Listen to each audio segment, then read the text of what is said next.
예, 그럼 또 얘기를 해보겠습니다. 그래서 저 이제 여섯 번째는 이 그리퍼로 피킹하는 부분이 되겠습니다. 이 그리퍼를 생각하면 사람들 보통 생각하는 게 여러분들 이제 사람 손 같은 것들을 많이 생각을 하는데요. 예, 사람 손에 손가락 다섯 개가 있습니다만 물체를 우리가 알고 있는 육자유도 공간, 위치 세 개, 각도 세 개인 공간 안에서 최소한으로 우리가 필요한 손가락은 몇 개일까요? 예를 들면 여기 물체가 있는데 두 손가락으로 붙잡고는 얘를 이쪽 움직이고 각도도 움직일 수 있는데요. 이걸 독립적으로 얘가 이렇게 움직이지 않고 옆으로 이동을 했는데 각도는 이렇게 비틀거나 하려면 굉장히 어렵죠. 그래서 두 손가락으로는 어렵다라는 걸 아실 수 있고 세 개의 손가락으로 하게 되면 위치도 여기저기로 움직일 수 있고 그 다음에 각도도 바꿀 수가 있습니다.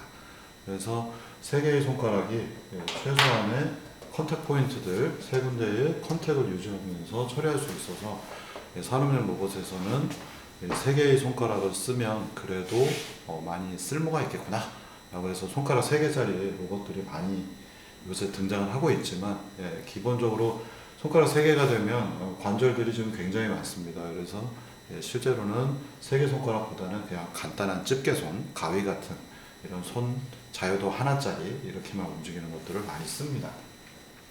자, 이 피킹이라고 하는 주제들은 그래서 실제로 이런 것들을 쓰지 않고요. 앞서 페이지에서 제가 얘기 드린 대로 이런 식의 집게손 두 개가 벌어져서 물체를 잡는 이런 손들이 실제 많이 쓰이고 있습니다. 자, 이 물체를 짚는다라는 거는 사실 저 앞서서도 얘기 드렸지만 굉장히 어려운 주제입니다. 이런 나사를 짚어야 된다. 어딘가 보기만 해도 어렵죠. 동그라미 잡는 거하고는 얘기가 달라서 나사는 이 밑을 잡을 수도 있고 머리, 너트 있는 너트가 아니라 나사 머리라고 부르죠. 이 부분을 잡을 수도 있고 밑에 피치가 있는 나사 선이 있는 데를 잡을 수도 있고 이렇게 잡을 수도 있고 이렇게 잡을 수도 있고 종류가 되게 많습니다. 이 모양이 복잡해지면 복잡해질수록 물체라고 하는 것들은 잡기가 어려워지는데 여러분들이 누구나 다 술 한잔 먹고 탕진잼 해보셨던 인형 뽑기를 생각해 보시면 되겠습니다. 인형을 뽑으려니까 손가락 3개가 있죠. 뭔가 2개만 갖고는 잡기가 어려우니까 대충 3개 잡았고요. 옛날에 제가 이 모듈을 충대 앞에서 술을 먹다가 고치려고 아마 옆에 놨던 것 같아요. 근데 술하고 아무 생각 없이 이거 와 재밌다 하고서 이게 옆에 있었는데 그걸 들고 집에 왔던 생각이 납니다. 그래서 봤는데 정말 허접하게 만들어졌고요. 실제로 인형 뽑기를 실패하는 이유를 알 수 있을 만큼 이거 완전히 허당입니다. 그래서 관절도 비실비실하고 이 인형 뽑기의 돈을 쓰는 거는 그냥 말 그대로 탕진잼인 것 같습니다. 자, 근데 이 인형의 경우에는 모양도 복잡하지만 한 가지 더 우리가 생각 못한 이상한 이슈가 하나 있죠. 뭘까요? 얘는 단단하고요. 인형은 물컹물컹합니다. 물컹물컹한 걸 짚는다라는 건 도대체 뭘까? 이런 것들이죠. 물컹물컹한 건 지금 모양을 보시면은 딱 이런 모양으로 되어 있지만 정확하게 로봇이 움직여서 여기까지 딱 잡으면 살짝 컨택이 일어나면 우리는 이걸 잡을 수가 없죠. 이 물컹물컹한 것들은 힘으로 꾹 눌러서 잡아야 됩니다. 너무 당연한 얘기인데 이 당연한 게 사람 입장에서는 굉장히 당연하지만 로봇의 입장에서는 그걸 프로그래밍화해서 물체를 잡아야 되기 때문에 도대체 얼마만큼 힘을 줘야 되는가. 로봇은 아무것도 되게 화려해 보이지만 센서가 거의 없다고 보시면 됩니다. 그래서 우리가 컨택을 하게 되면 세게 눌렀는지 살짝 눌렀는지 손가락 끝에서 다 느낌이 옵니다만 로봇은 그런 것들이 많이 없습니다. 보통 그러면 뭐 폴스 토크 센서, 폴스를 재거나 토크를 재는 것들을 넣으면 좋은데 폴스 센서는 뭐 쌉니다. 6,000원에서 10,000원 정도 하고요. 근데 이 폴스 센서의 경우에는 접촉을 하는 면 정보만 우리가 얻을 수 있는데 물체를 잡기 위해서는 여러분들이 잘 모르시는 것들 관절은 오이씨 무거운 거 들어서 오늘 힘이 들어. 보통 우리는 힘이 든다라고 하는데 힘은 축 방향에 누르는 것들을 의미합니다. F는 MA 여러분이 아시는 것처럼. 자, 근데 관절에 걸리는 부하는 뭘까요? 오이씨 이 부분에 이렇게 무거워. 힘이 많이 걸려. 이거는 공학적으로 우리는 힘이 아니라 다른 요소를 부릅니다. 바로 토크가 되겠습니다. 그래서 자동차의 토크가 얼마나 하는 것들은 다 회전하는 것들은 토크라고 부르고요. 누르는 것들, 당기는 것들, 화살표 방향, 직선 방향은 힘이라고 부르고 관절에 걸리는 회전에 걸리는 것들은 토크라고 부릅니다. 그래서 이 토크 센서는 얼마냐 그러면 힘 센서는 싸요. 10,000원인데 토크 센서는 제일 싼 거를 제가 써봤는데 쓰레기에 가까웠고요. 제일 싼 게 50만 원 정도 했습니다. 국산. 그리고 쓸만한 토크 센서가 보통 1축에 대해서 한 관절에 대해서 200만 원이 넘습니다. 그리고 3축에 대해서 3개의 축, 하나, 둘, 셋. 3개 축의 토크를 재는 경우에는 그나마 쓸만한 거가 400만 원 정도 하고요. 좀 더 쓸만한 것들은 기본 1200, 1500 정도 합니다. 그래서 폴스 센서는 싸구려인데 토크는 왜 어렵냐? 회전을 하기 때문에 그렇습니다. 회전을 하는 곳에 적합한 토크 센서를 만들기가 어렵고요. 여러분들 그 보스턴 다이나믹스 맨날 아틀라스 이런 거 많이들 얘기를 하는데 보스턴 다이나믹스의 로봇들에는 관절에 토크 센서들이 박혀 있는데 그 토크 센서는 도이칠랜드 로보틱스 랩이라 부르는 DRL에서밖에 못 만듭니다. DRL이 토크 센서를 제대로 만들어야겠구나 라고 생각해서 제대로 만드는데 6년이 걸렸고요.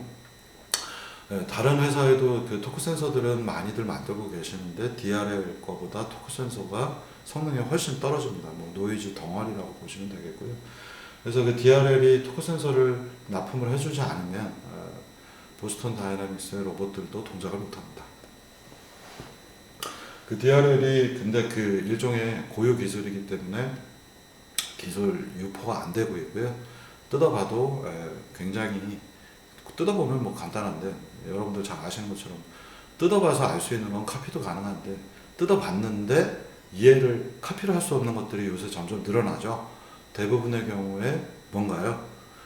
바로 소프트웨어가 들어간 것들입니다. 아이폰을 뜯어도 아이폰을 카피를 못하고 있죠. 중국 애들도.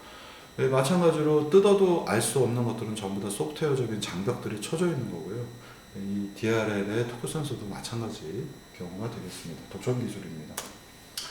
자, 그 다음에 이제 올해 좀 들어갈 내용들이 스마트 팩토리 하면 절대로 빠질 수 없는 게 바로 이 컨베이어입니다. 그래서 컨베이어 벨트가 있고 이 물건을 옮겨주는 컨베이어. 여러분들 어디서나 다 한 번씩들은 구경을 해보셨을 건데 이게 뺑글뺑글 돌면서 물체가 이렇게 오죠. 그러면 이동하고 있는 물체 위에 로봇이 가서 얘를 멈췄다가 잡기도 하고요.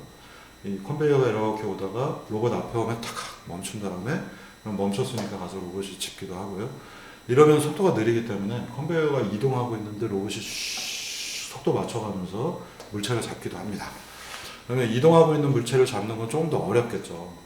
이런 것들이 이 속도가 빠르면 빠를수록 공정이 빨리빨리 처리가 되는 거기 때문에 생산량이 늘어나서 이런 것들도 중요한 기술이라 그리고 되게 어려운 문제들 중에 하나입니다.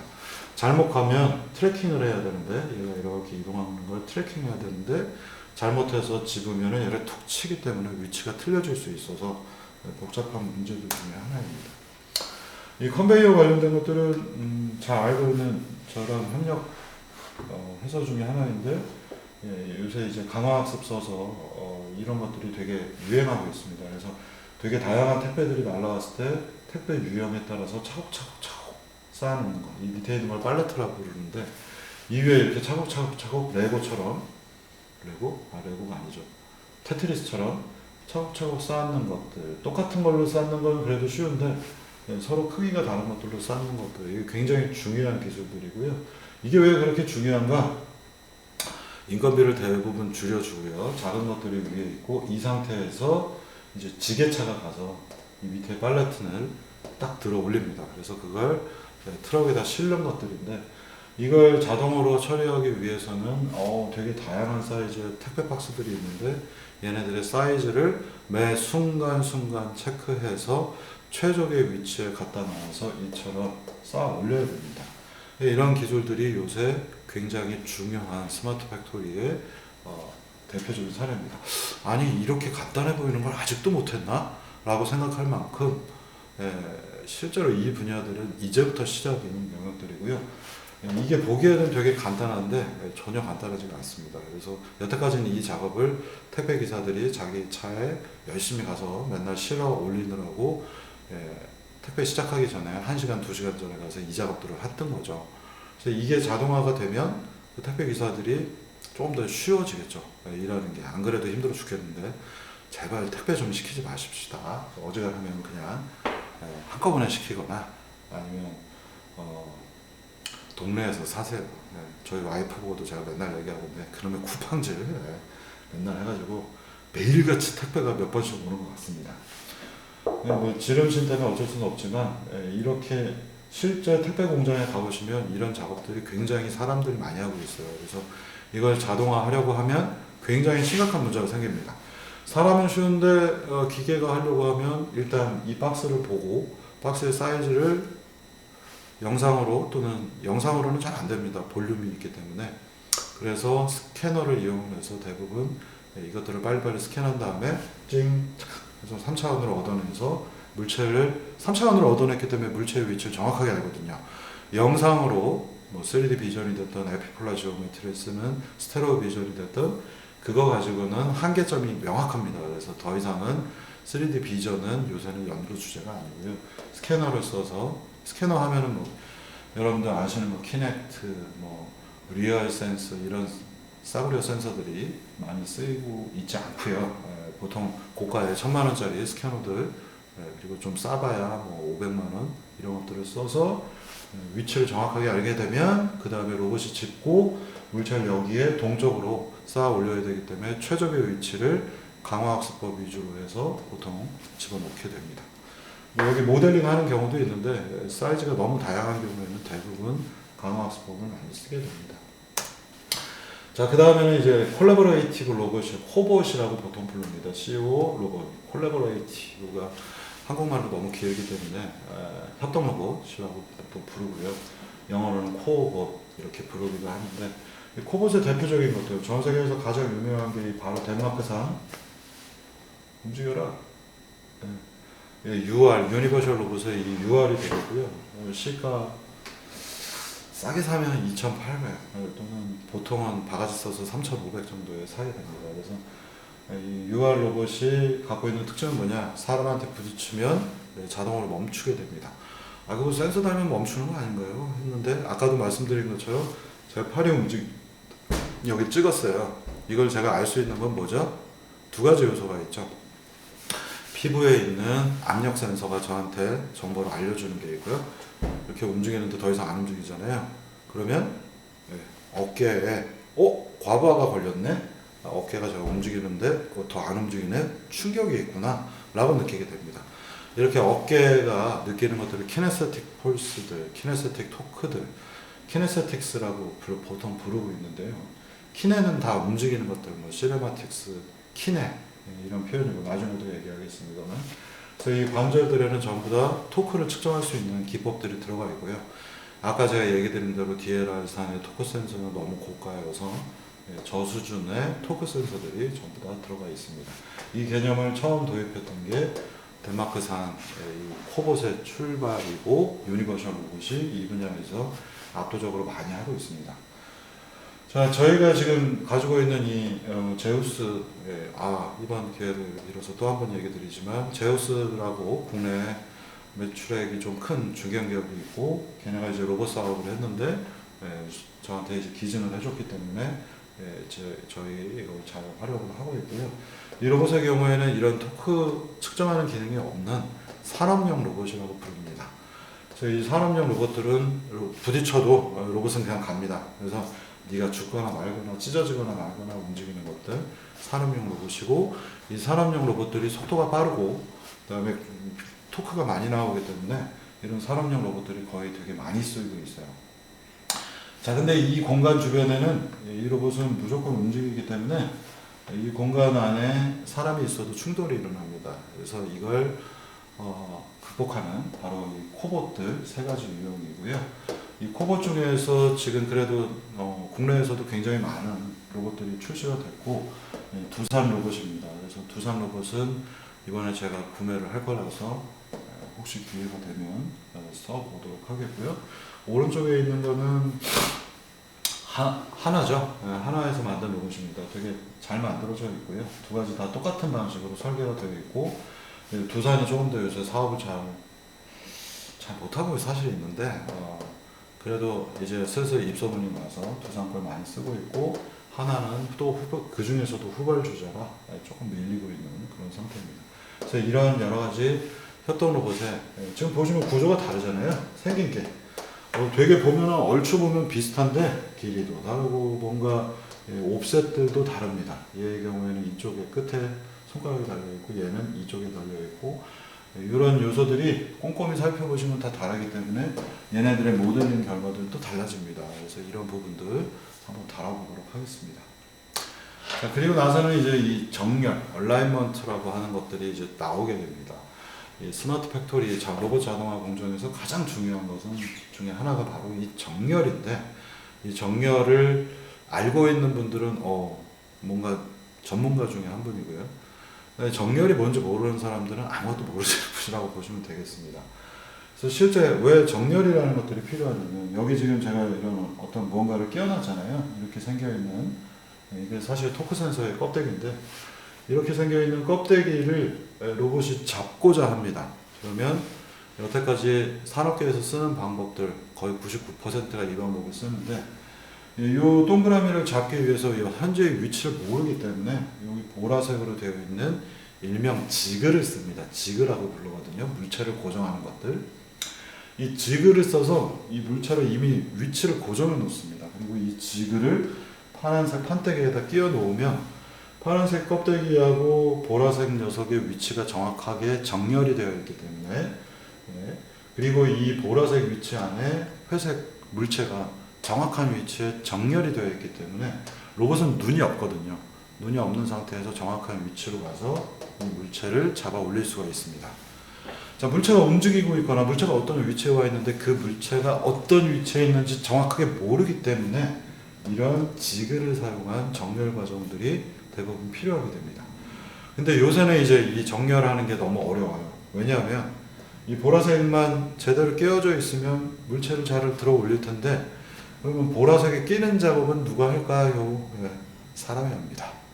그래서 옆에 동네 아주머니들이, 공장 주변의 아주머니들이 열심히 앉아가지고 이 보라색 장치에다가 물체를 끼워 넣어주면 그 다음에는 로봇이 자동화를 합니다. 어딘가 좀 바보 같은 짓 아닌가요? 이게 왜 자동화지? 누군가는 되게 정렬 과정을 어렵게 사람이 해놓고 나서야, 그때서야 로봇이 제대로 잡게 됩니다. 어딘가 굉장히 미스가 많은 작업들 중에 하나이고요. 바로 이 정렬이라는 걸 해결하기 위해서, 그리고 이 정렬을 해결하는데 극단적인 변화가 오기 시작한 게 바로 3D 스캐너들이 되겠습니다. 그래서 사실 3D 스캐너는 2007년경에 등장을 했습니다. 그래서 보통 그 키넥트, 여러분들 엑스박스 게임에 보시면 움직이면 이렇게 움직이는 것들 많이 하잖아요. 사람이 움직이면, 내가 조이스틱으로 안 하고 움직이면, 키넥트가 부착된 엑스박스에서는 사람의 움직임을 뽑아가지고 그걸 게임에 투영을 시켜놨죠.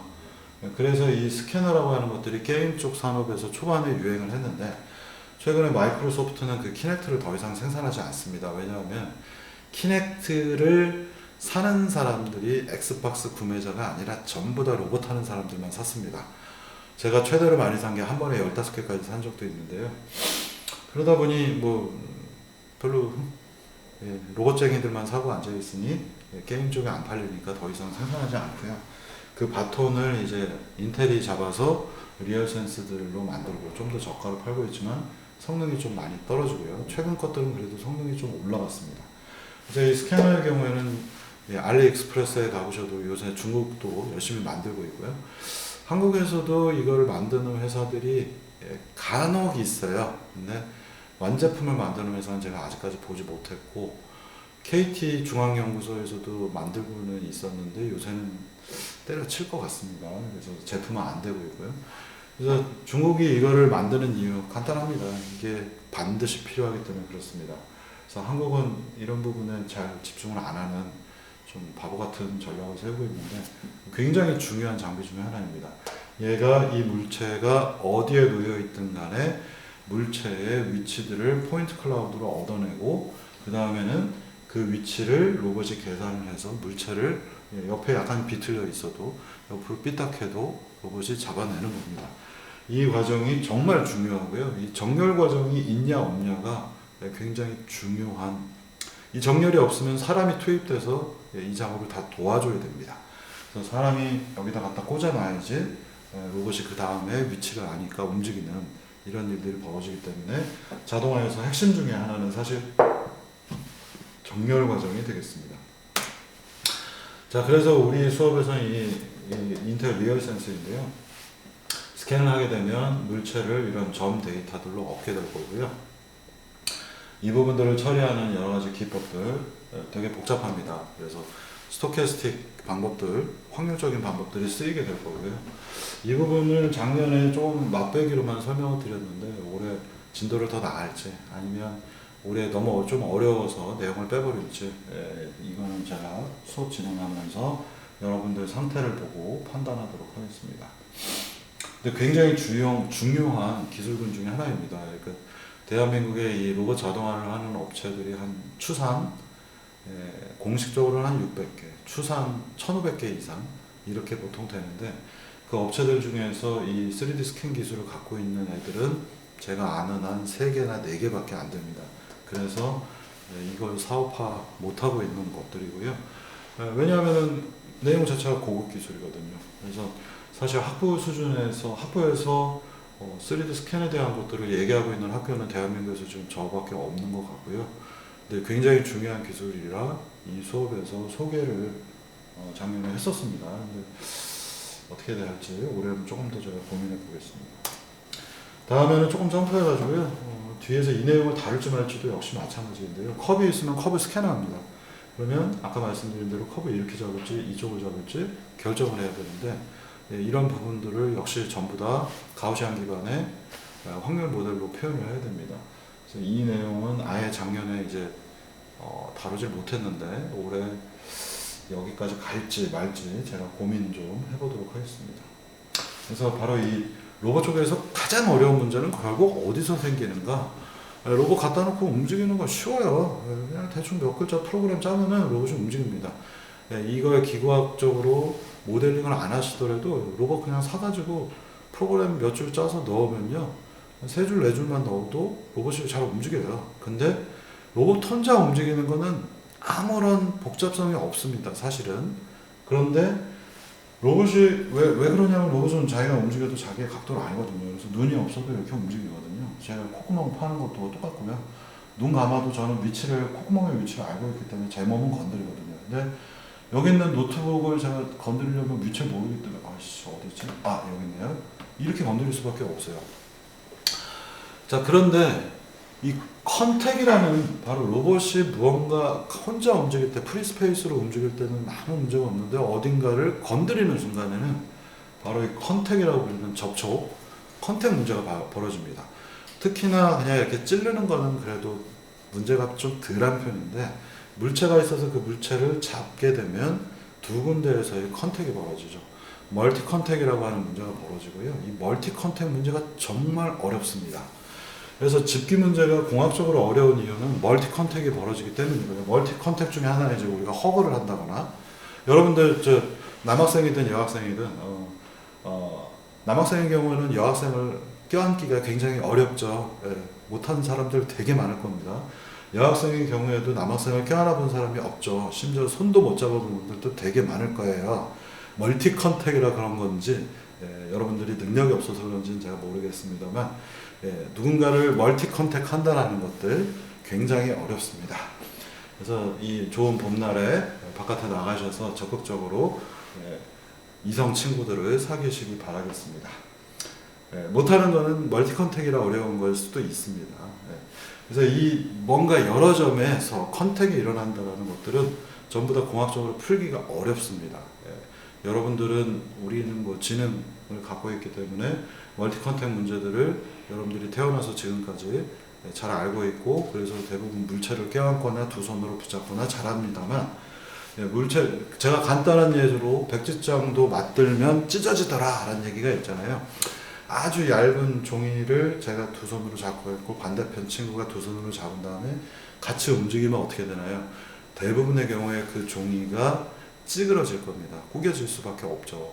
또는 찢어지거나. 이유는 제가 두 손으로 잡는 것까지는 해결할 수 있는데 바깥쪽 친구가 저쪽에 있는 친구가 어떻게 잡았는지 내가 눈으로 관측을 하면서 움직여야 되기 때문에 그렇습니다. 그래서 둘 사이에 호흡이 조금이라도 깨지면 내가 관측한 것과 다르게 반대편에 있는 친구가 동적으로 움직이기 때문에 제가 예상한 거하고 다르게 움직이면 백지장이 찢어지는 겁니다.